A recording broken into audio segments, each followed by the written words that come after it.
Sejam muito bem-vindos ao programa Mitos e Verdades sobre Depressão.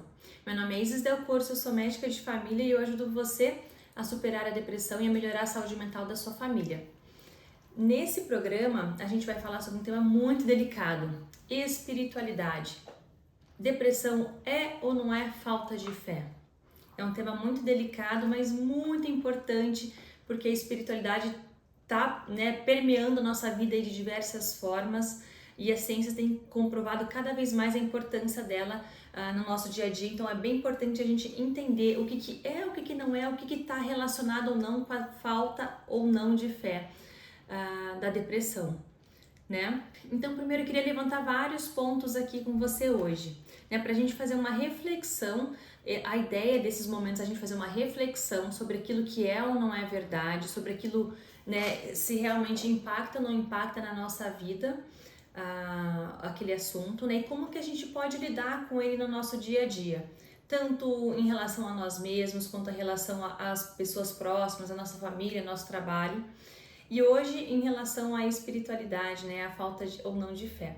Primeiro eu queria trazer, de novo, lembrar, né, que a depressão é uma doença real. Então, independente das coisas que a gente fala aqui, ela é uma doença que existe, que afeta mais de 300 milhões de pessoas no mundo, mais de 11 milhões de pessoas no Brasil e que tem acometido cada vez mais homens e mulheres e jovens e adultos e idosos e pessoas de todas as classes econômicas, sociais, né, e todas as idades também.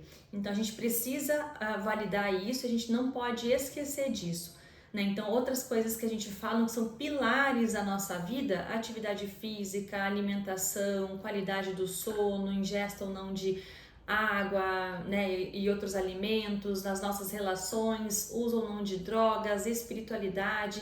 Isso tudo são pilares que nos ajudam a nos manter bem, mas a gente não pode deixar, né, que eles invalide um diagnóstico, um sofrimento de uma pessoa. Então esse é o primeiro ponto que eu queria trazer aqui para vocês.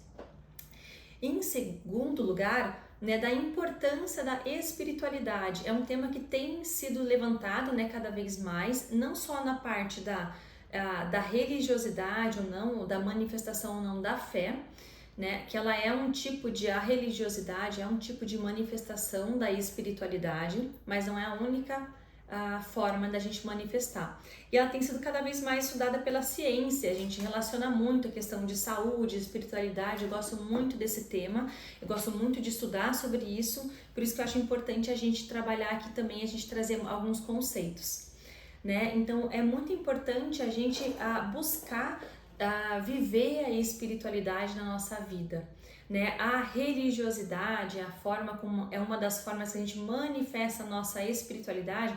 Espiritualidade, na verdade, tem várias definições, mas é aquilo que a gente pode trazer, a busca do sentido, né? As nossas relações conosco mesmo, então do eu com o eu, e a nossa relação com o superior, com Deus, né? Então ela e a busca de sentido da nossa existência, da nossa vida. Então ela não é só algo relacionado realmente à religião, né? Apesar que a religião, ela é uma das formas mais talvez completas, né, de se viver uma espiritualidade. Não tem certo ou não tem errado, né, aqui, mesmo quem manifesta fora de dentro de uma religião, mas a religião traz alguns conceitos bem importantes que nos ajudam a viver também uma relação mais próxima com o eu superior, né, principalmente quando a gente fala em relação a Deus, e que também traz alguns rituais, alguns conceitos dentro da religião que podem nos ajudar a atingir essa paz, essa evolução também, né, porque a gente não falar sobre isso. Então ela é muito importante no nosso dia a dia, né? Então é muito importante que a gente busque se aprofundar, porque a grande maior parte dos pacientes, quando eu pergunto, assim, o Brasil é majoritariamente católico, né? Mas na prática, não são todos que praticam o catolicismo, né? Mas mesmo aqueles que se denominam católicos, ou mesmo quem se denomina de outra religião, a maioria dos pacientes acaba dizendo que não segue uma fé, né? Não segue uma religião específica, mas que tem alguns conceitos mais vagos de que acreditam em Deus, de que tem a conversa em casa com Deus, né? E isso é importante, esses momentos íntimos são bem importantes, mas acaba que a religião, a fé religiosa, né, relacionada com as práticas, com os rituais, elas são muito importantes porque elas ajudam a manter viva essa fé, né? Ajudam a manter viva essa religiosidade, esse estilo de vida também, né? Essa busca da relação com Deus, com o ser superior, né? Então com o Criador. Então ela é bem importante porque os rituais, né, da missa ou do culto, das orações comunitárias de uma forma geral, elas trazem, possibilitam que a gente se aprofunde, né, na fé, que se aprofunde em questão de conhecimento, em questão de experiência também, da vivência da fé, né? Então, e ela alimenta, ela sustenta essa fé. Por que eu tô falando isso? Porque é muito comum, né, e é um risco que a gente corre quando a gente não frequenta, né, alguma religião ou não segue, dessa fé se esfriar, ou dessa fé ficar cheia de poréns, ou se's, ou condicionais, né, e a gente não percebe, porque não tem, né, ninguém vai julgar ninguém, isso é muito individual de cada um. Mas quando a gente tem um diretor espiritual, né, um padre, um pastor, ou às vezes um diácono, ou alguém que tenha mais experiência que a gente naquele trajeto, naquele caminho, tende a nos ensinar mais, um mentor, né, tende a nos ensinar mais, tanto a viver a nossa fé no dia a dia, quanto também quais os recursos que a gente tem dentro da igreja, né, pensando assim na religiosidade, para nos ajudar a superar as dificuldades do dia a dia, em busca da felicidade, qual é o sentido da nossa existência. Então ela traz muitas respostas, traz muitas coisas que nos acalmam e que nos ajudam a viver. Então por isso que é importante, né, a gente buscar viver e aprofundar. Então quando a gente diz, se a gente falasse que a depressão é falta de fé, então, pastores ou padres ou pessoas que estão realmente muito próximas a Deus não teriam, né, a depressão. E a gente sabe que isso não é verdade, né? Que essas pessoas também estão sujeitas e de que Deus colocou, né, essas pessoas, de que Deus colocou essa fé para nos ajudar, mas ela não é o único fator, como a gente falou aqui, né? A gente está sujeito às vivências, às intempéries, às adversidades da vida, aos desafios da vida, mas ter uma fé bem estabelecida, viver, né, profundamente a espiritualidade é muito importante, é um fator protetivo, sim, tanto para nos ajudar a adoecer menos, mas quando também adoece é um fator muito forte de resgate, é a luz no fim do túnel, é o sentido das coisas, é a existência, né? Muitas pessoas falam que têm depressão, dizem que, por exemplo, que não cometem o suicídio porque tem uma fé católica, uma fé cristã que rege, que tem os princípios, né, que regem a vida, que dizem, ó, você não pode fazer isso, senão você não vai, talvez, né, atingir a vida eterna, não vai para o paraíso, não tem essa recompensa espiritual. Então, por isso que são coisas que ajudam e são muito fortes, né? E quanto mais a gente às vezes a gente usa mais como para argumentos para criança, mas vale muito para a gente também, de que a gente só ama aquilo que a gente conhece, certo? Então, a não ser os nossos pais, né? Mas também a não ser o amor de pai para filho, na verdade, que eu acho que é o único, talvez, amor genuíno que não é também 100%, mas que em geral vem sozinho, né, sem esforço, sem condição, mas o outro tipo de amor, ele vem condicionado à nossa convivência, né? Então, mesmo um filho que ama o seu pai, ama porque está presente no dia a dia, porque se faz presente, porque gera uma conexão, gera uma relação profunda, porque se conhecem no íntimo, né? Sabe as suas qualidades, os seus defeitos. Mas um filho que cresceu separado do pai, dificilmente tenha um amor genuíno ou uma vontade de ficar junto, ou que tenha, porque esse laço não foi estabelecido. Por isso que é importante a gente alimentar a nossa fé, né? A gente alimentar e buscar aquilo que faz sentido dentro daquilo que a gente acredita, a gente se aprofundar com livros, com artigos, com conversas com mentores, com pastores, né, frequentar realmente o culto, a missa, isso é muito importante, porque são pessoas que conseguem nos orientar e alimentar, né? E quanto mais a gente conhece uma coisa, maior a chance da gente gostar e amar e se dedicar para aquilo. Então, quando a gente se mantém numa posição mais passiva ou confortável de que eu estou vivendo a minha fé, mas na verdade não está vivendo, né? Porque sempre tem mais do que a gente pode fazer. Então, é importante a gente ter esse olhar bem sincero, né? Como que tá a minha fé? Como que tá a minha espiritualidade? Como que tá a minha religiosidade? Eu tô indo atrás daquilo que faz sentido para mim ou não? Eu tô indo atrás daquilo que me foi ensinado, mas se aquilo não faz sentido, eu tô indo atrás de outras coisas que me fazem sentido, né? Então a gente precisa sair dessa zona de conforto, de que é mais confortável rezar em casa, orar em casa, do que ir, mas a gente precisa sair para buscar, para realmente se alimentar, buscar, né, de alguma forma.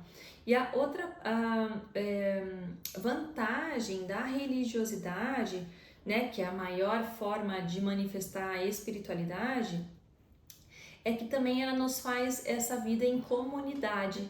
E hoje a gente sabe, os estudos têm mostrado também, né, para a gente não dizer que está falando só da fé ou só da espiritualidade, mas que os estudos científicos mostram que a vida em comunidade traz mais sentido, de utilidade, de pertencimento, de estar com os pares, com as pessoas que são próximas, que compartilham dos mesmos valores, dos mesmos sentimentos, das mesmas crenças.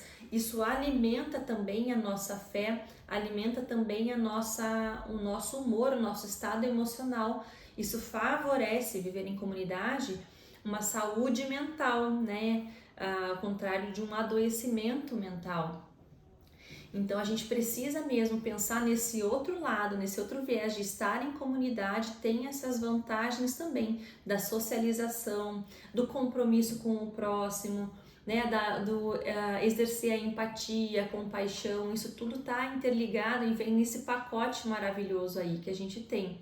Né? Então não é uma coisa, na verdade, só, ela não vem sozinha, a espiritualidade junto com a religiosidade, mas ela vem em conjunto com outras coisas que são muito importantes, né? E também o poder da oração, né? A gente sabe, como pessoas de fé, que a oração tem poder, mas também para os céticos, né? Para os São Tomés, que só acreditam vendo, a ciência tem comprovado cada vez mais o poder da oração. Tem vários estudos que mostram tanto o poder da oração para quem faz a oração, para quem eleva o seu espírito, para quem faz essa oração, essa conversa com Deus, mas também tem vários estudos que mostram que as pessoas que recebem a oração também são beneficiadas.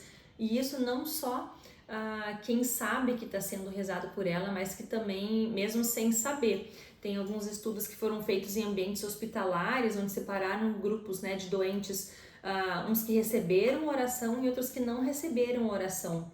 E aqueles que receberam oração, mesmo sem saber que estavam sendo rezados e orados por eles, eles tiveram uma melhora no seu estado de saúde em comparação a outro grupo que não recebeu a oração. Então, a oração que está junto nesse pacote, né, da espiritualidade, da religiosidade, da nossa saúde mental, ela também tem um poder muito grande na saúde mental e na saúde física também. Né? Nós somos um ser integral, então não tem como a gente dissociar. A gente precisa cuidar da nossa mente para o nosso corpo ficar bem, a gente precisa cuidar da nossa espiritualidade, nosso espírito para nossa mente, para o nosso corpo ficar bem, e a gente precisa cuidar do nosso corpo para que a nossa mente, nosso espírito sejam fortalecidos também, né? Então, e tem muitos estudos também que mostram, né, que tem o poder de atenção plena, né? Tem muitas orações, essa oração repetitiva, por exemplo, né, do terço, por exemplo, né, da religião católica, o terço são 10 Ave-Marias que são rezadas ali, né, são 10 Ave-Marias em um Pai Nosso, as orações ali nas contas grandes e mais 10 Ave-Marias, então essa repetição e até o tipo de tom que é manifestado isso, ele pode também entrar num estado de atenção plena quando a gente faz com consciência, quando a gente realmente se propõe a fazer aquilo de coração aberto e pensando naquilo que a gente está fazendo, né, que não é... Claro que também tem os seus benefícios de rezar ou de orar no trânsito, no caminho, isso é importante também e faz parte, tá, né, ok, mas também aquele momento de reflexão, de parar para fazer isso é muito importante, porque ele realmente nos tira desse estado de alerta, né, que é o estado de ansiedade, preocupação com o futuro, ou no estado apegado ao passado, né, que é o que normalmente está remetido à depressão, de não conseguir viver a vida agora, né, porque está apegado a coisas do passado, e a ansiedade porque não vive agora porque está apegado a coisas do futuro que não aconteceram. Então é uma forma também da gente exercer a atenção plena, da gente se colocar no momento presente. E tem várias orações budistas, né? Os monges budistas trazem muito disso, também desses mantras que conseguem, as vibrações ali conseguem trazer uma paz de espírito, uma paz no corpo, acalmar, relaxar a musculatura, acalmar a frequência cardíaca.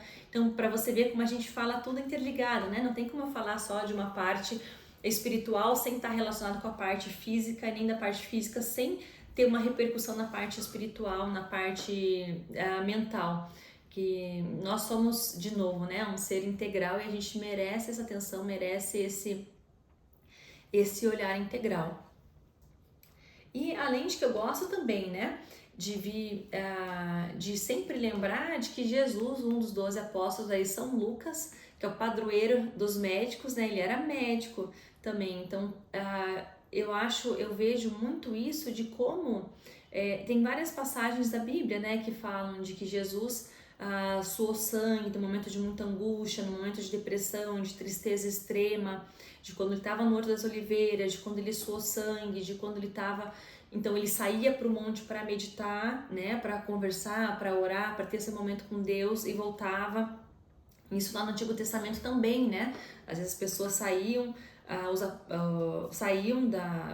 da comunidade e se retiravam para ter o seu momento de oração, para ter a sua conversa com Deus e depois voltavam. Então isso é bem importante, né? Uma forma de esse retirar-se do agito também, né? De se permitir escutar. Então ele tem, e sendo, né, ali o São Lucas médico também, eu acho que tem muito isso da relação mesmo, né?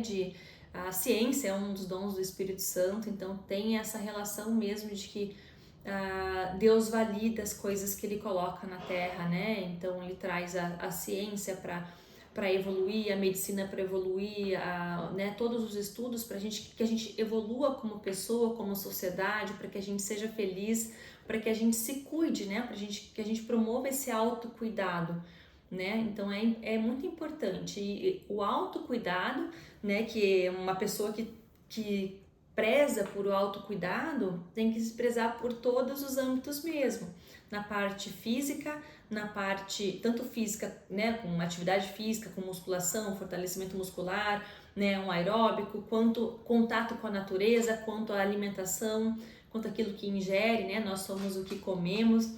Então, e também a parte espiritual, isso é muito importante, isso é bem importante, né, fundamental para a nossa saúde.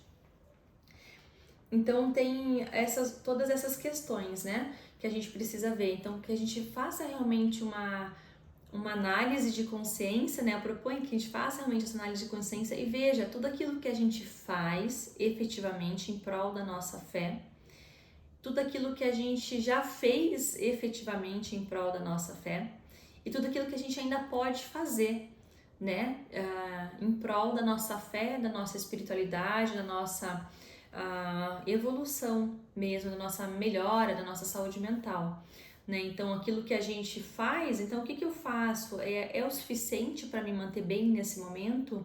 Ou não é o suficiente? Porque tem isso também, né? Tem momentos que a gente precisa de mais cuidados num lugar, mais cuidados em outro lugar. A nossa vida é dinâmica, o processo saúde-doença acontece de uma forma dinâmica, não é algo que é estabelecido e pronto e vai ser sempre assim.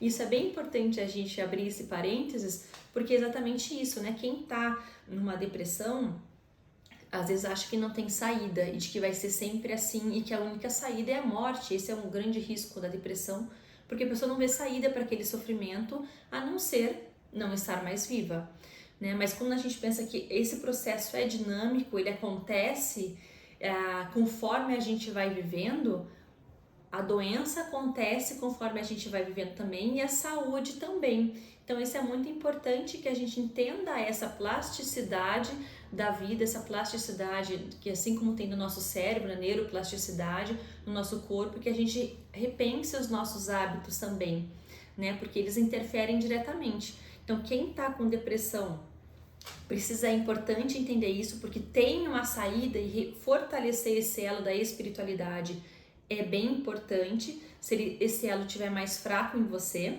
né? Então de forma alguma eu estou falando que a depressão é falta de fé, não é isso, isso é um mito, mas que também a fé e a espiritualidade e a religiosidade são fatores protetivos para a nossa saúde mental, e são fatores, claro que dentro de um contexto saudável, né?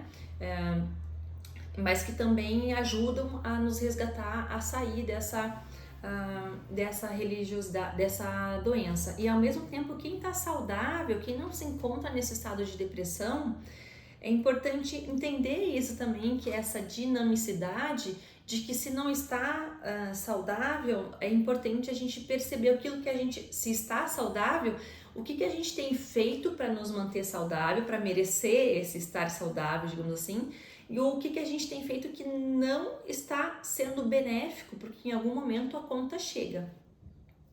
Né? Então eu sempre falo que médico, gastar com saúde, todo mundo vai ter que gastar com saúde alguma vez na vida. Né? Ao menos se não for para cuidar da saúde, vai ter que ser para... se não vai ser para, né, prevenir doença, vai ser para cuidar da saúde que está prejudicada, vai ser para tratar doença. Então é bem importante que a gente invista na nossa saúde e que a gente não viva somente, né, porque tá tudo bem assim, então não tem problema eu viver, né, eu não cuidar do meu corpo, eu me exceder com café, com álcool, eu não fazer atividade física porque os meus exames estão bons, porque uma hora o nosso corpo vai ter o teu limite, o corpo vai transbordar e daí pode ser tarde demais. Então é bem importante que a gente cuide também por conta disso, né? Então, para que a gente cuide tanto da nossa doença quanto da nossa, mas principalmente da nossa saúde. E até abrir, né, é importante só a gente lembrar de forma saudável, porque para que não seja um excesso, né? O excesso nunca é bom, seja para um lado, seja para outro, seja por falta de fé, por falta de sentido da vida, só para a gente fazer essa observação de que a gente não fala de nenhuma forma da fé ou da religião nos seus excessos, né? E nos seus de forma exagerada, de forma que traga sofrimento para as pessoas, né? Então não é, porque isso entra em rótulos também, né? De que isso é pecado, você não pode fazer isso, você tá com um demônio no corpo. Então que a gente não possa, que a gente não misture as coisas e que a gente fala aqui de uma forma, de uma manifestação, de uma forma saudável da religiosidade, não dos excessos, né? Não do que gera sofrimento, submissões ou humilhações ou guerras, né? Em nome de uma fé, não é disso que a gente está falando, ou de aniquilações de pessoas ou de torturas, de maneira alguma. É da fé limpa, né, da religiosidade saudável como uma manifestação da espiritualidade, né? Então isso que é importante a gente falar, ainda mais no mundo hoje que tem muitas adversidades e muitas manifestações que a gente vê cada vez mais, seja em prol ou contra religiões que são intolerantes, né, que geram sofrimento, que geram destruição, que geram mortes muitas vezes, que geram humilhações. Então não é isso que a gente está defendendo de maneira alguma, né? E também uma outra forma, que eu não vou me adentrar tanto hoje aqui, mas que é muito importante, que faz parte, né, é que dá uma outra forma da gente exercer essa espiritualidade, é ir atrás daquilo que faz sentido. Então tanto de leituras ou de vivências, né, que fazem, que buscam aquele livro do Viktor Frankl, Em Busca de Sentido, que eu sempre falo dele aqui, falo para os meus pacientes, super indico, que ele trabalha muito isso, qual é o sentido da nossa existência, por que estamos aqui, qual a minha relação comigo mesmo e qual a minha relação com Deus, né? Então, isso é exercer a espiritualidade, a gente dá vazão a esses sentimentos, a esses pensamentos, e também pra gente é uma outra forma, é também a gente ir atrás, o contato com a natureza permite muito isso também, da manifestação da espiritualidade. Então a gente buscar momentos, né, intencionais de estar no meio da natureza, para buscar fortalecer esse lado também, né? E na nossa vida hoje tão agitada, é cada vez mais difícil, né? De que tem mesmo nos parques, né? Em Curitiba, a cidade verde, a capital verde, mas a gente tem muitas vezes esse contato com a natureza tem o seu benefício, claro que tem, mesmo que sob as condições modernas, mas por pensar na espiritualidade, a gente precisa de um momento mais de reflexão também, né? Então, às vezes a gente vai pro parque, mas tem um monte de gente gritando, brincando, com música alta, com rodas de conversa, ou com, às vezes, com álcool, com cigarro. Então, isso não faz sentido, isso não promove a nossa espiritualidade. Então, é importante a gente pensar nisso também, né? De que momentos que eu posso me proporcionar e proporcionar para minha família, em contatos com a natureza, caminhadas, respirar puro, aquele silêncio, são coisas que nos fortalecem muito e que podem também ajudar a gente a fortalecer a nossa espiritualidade. Então me conta aqui de que forma que você vivencia a tua espiritualidade, né, no dia a dia, o que você acha que pode melhorar, se faz sentido essa conversa para você, e a gente vai, e me aguarde que logo a gente vai trazer mais assuntos como esse. E é importante a gente pensar de que tanto inserir em alguns momentos específicos, né, por exemplo, a missa ou culto no domingo, ou passear no parque no fim de semana, ou de trazer, né, pequenos momentos ali durante a semana, mas é importante que a gente busque algo que seja também, que esteja permeando o nosso dia a dia. Pequenos momentos de reflexão, pequenas leituras ou pequenas orações, né, são bem importantes que a gente tente alimentar de alguma forma, não só em um único dia durante a semana ou uma vez por mês num camping, num acampamento, né? Lembro quando eu era escoteira, eu gostava muito de estar no meio da mata, de acampar, e isso trazia muitos momentos de reflexão, mas que a gente traga também para o nosso dia a dia. Tá bom? Então eu agradeço a tua companhia aqui. Me conta aqui nos comentários se faz sentido para você, como que você exerce a tua espiritualidade e quais são as outras estratégias que, né, a partir desse vídeo você acha que consegue concluir, colocar na sua rotina, para eu saber como que eu tô te ajudando. Um abraço, até a próxima!